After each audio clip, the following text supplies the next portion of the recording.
Olá pessoal, queria começar no meu canal Vida Escrita de Haroldo Dória com a resenha deste livro aqui. Veja, essa vai ser a primeira resenha.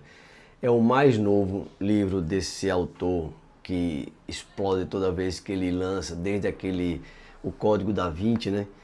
Que os livros dele não só alcançam um número enorme de leitores no mundo inteiro, mas como se transformam em filmes, em séries agora, né? Com esse aqui vai ser uma série, onde tem participação de atores fantásticos, como Tom Hanks, por exemplo. E esse é o último livro dele, lançado em setembro, Dan Brown, O Segredo Final. Tá aqui o livro. Esse livro fala de ele vai acompanhar uma amiga dele, que depois se torna namorada dele, Catherine, e Solomon, e ela vai fazer uma palestra em Praga. E ele acompanha essa sua colega também. Ela é uma acadêmica, assim como ele também é um professor acadêmico, um professor de simbologia, e vai acompanhar essa palestra dessa Catherine em Praga. Vejam, vamos abrir um parênteses logo aqui. Praga não foi escolhida à toa. Praga, na Europa, sempre foi considerada como uma cidade muito mística. Houve um imperador, não sei que ano foi, não sei se foi 1800 ou 1700, que ele chamou todas aquelas pessoas que trabalhavam com necromancia, com adivinhação, com magia, com interpretação de sonhos.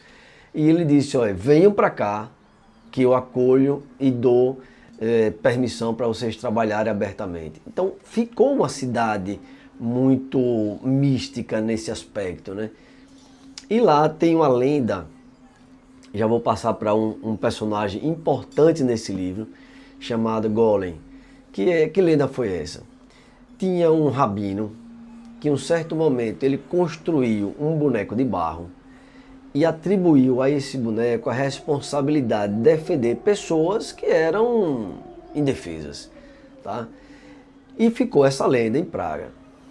O que acontece é que esse golem, ele ressurge aqui nas páginas desse livro. Veja, não só, essa é uma característica interessante de Robert Langdon, que ele não só descreve aquilo que ele quer, o argumento principal do seu livro, como ele também historia muito a cidade, o local onde ele está ambientando. Então ele vai falar do Castelo de Praga, vai falar de uma colina que é muito importante lá na passagem, o rio, que ele vai destacando e contando essas histórias que fazem parte do enredo aqui do Segredo Final. Então vamos lá, voltando, né?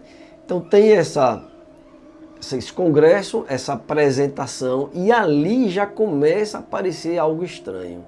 Ela vai lançar um livro que a priori vai ser uma revolução, e ela guarda segredo com relação ao conteúdo desse livro. E o conteúdo desse livro trata de uma coisa fantástica que nos desperta muito interesse, que é sobre a consciência. O que é a consciência, na verdade, né? A gente fica assim, bom, tem a consciência, tem aquela parte mais do inconsciente. Qual a relação do consciente, do inconsciente, da mente, do cérebro?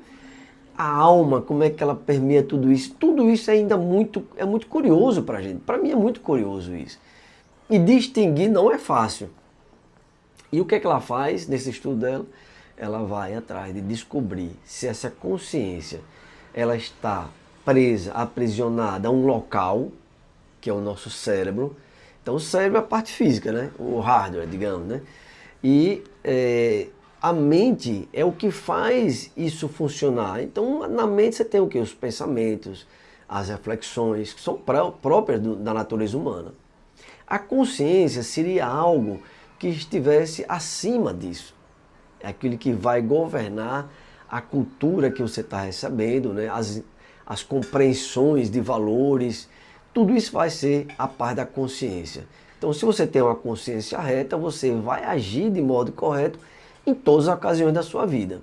Se você não tem essa consciência reta, não adianta você ter ensinamentos, se você tem... que você vai traçar um caminho equivocado, um caminho errôneo, né? Enfim, o que que ela mostra? Ela mostra que essa consciência, ela não é local. É uma consciência não local. Ou seja, ela está... Imagine a nuvem que a gente armazena nossos arquivos hoje em dia, né? A gente coloca na nuvem e fica lá, no Google e qualquer outro, no iCloud, etc. Essa nuvem daí seria como uma espécie de consciência não local, onde você capta determinados momentos da sua vida, você capta algo da consciência que já está aí, que está vagando. Isso é a interpretação dela. Veja, eu vou tentar ao máximo não dar um spoiler sobre o final desse livro. Mas isso aí vocês vão chegar rapidamente a essa, porque ele vai narrando, e o próprio professor Langdon, ele vai perguntando à sua namorada coisas da pesquisa dela. E ela vai revelando pouco a pouco aqui no decorrer do livro, sem problema nenhum. Enfim, o que acontece a um determinado momento, não existe apenas desaparecimento do manuscrito, daquele livro que vai ser publicado. Ele começa a ser estranhamente perseguido, pessoas que estão se envolvendo nesse livro como editor, ele começa a ser sequestrado. Então tem uma série de coisas assim estranhas que vão acontecendo. Em paralelo a isso, tem esse golem que eu falei no início, essa figura lendária que aparece, que tem um odor horrível, um odor de morte, e ele também começa a agir. Ele começa a agir de forma muito violenta. Então ele tem mortes que ele faz através das próprias mãos. É um cara forte, é uma pessoa forte esse golem. Eu já estou dizendo que é um cara, então já logicamente que não é um boneco de barro, como foi a lenda, mas é uma pessoa que ele muda a sua fisionomia colocando barro, e ele tem a certeza de que ele é a encarnação desse golem, né? E ele age para defender alguém, e age de forma violenta, matando as pessoas. Se é esse alguém que ele quer proteger, que era a função do golem, né? Proteger as pessoas indefesas, se ele acha que essa pessoa está ameaçada, ele vai lá e elimina. Bom, o livro ele avança muito nessa história. Se ele já leu alguns outros livros dele, de Robert Ellis, você vai ver que tudo acontece num dia só, é tanta coisa. Aqui é praticamente tudo isso acontece em 2 dias. A ação é muito grande, mas não se compara, por exemplo, à ação de outros livros dele. Ele narrou livros que eram de uma ação, você não conseguia nem parar de ler porque era uma coisa atrás da outra. Nesse livro não, nesse livro tem muito mais conceitos.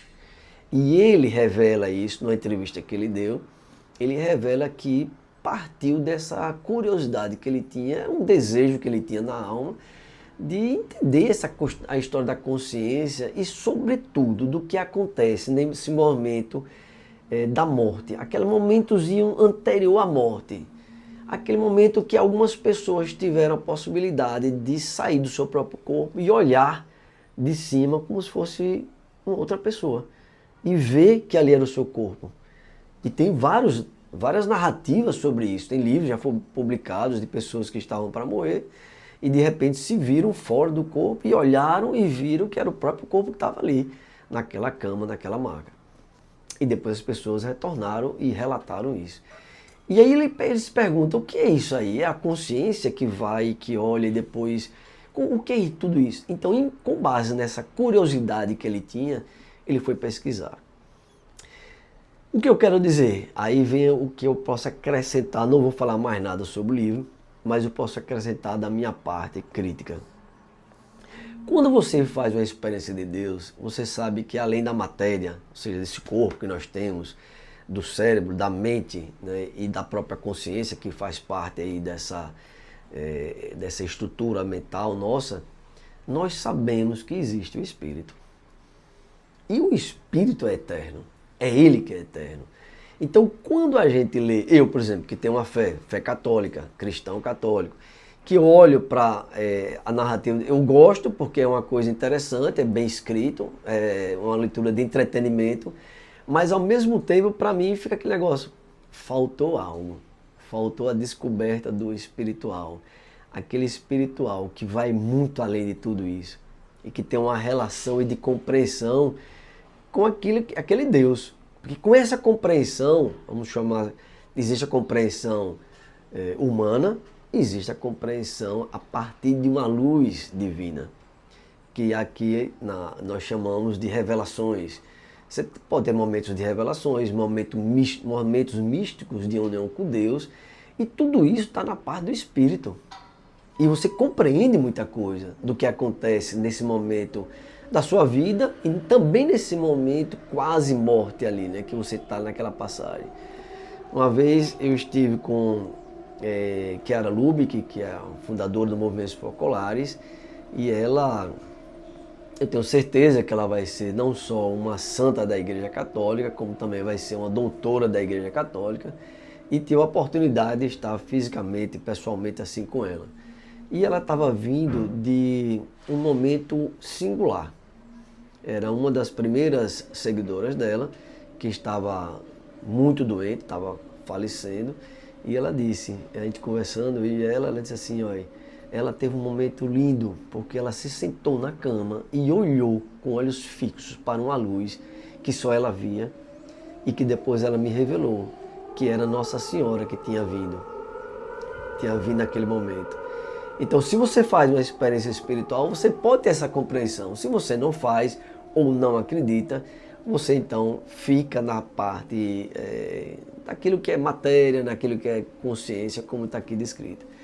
Então, para mim, como cristão, eu achei que faltou da parte da compreensão mais absoluta, mais fantástica, mais misteriosa, mais interessante, esse lado espiritual. Mas fica aí a dica de leitura. É a primeira resenha que estou fazendo nesse meu canal aqui, Vida Escrita, de Haroldo Dória. E espero que a gente se encontre nas próximas vezes. Tchau, hein?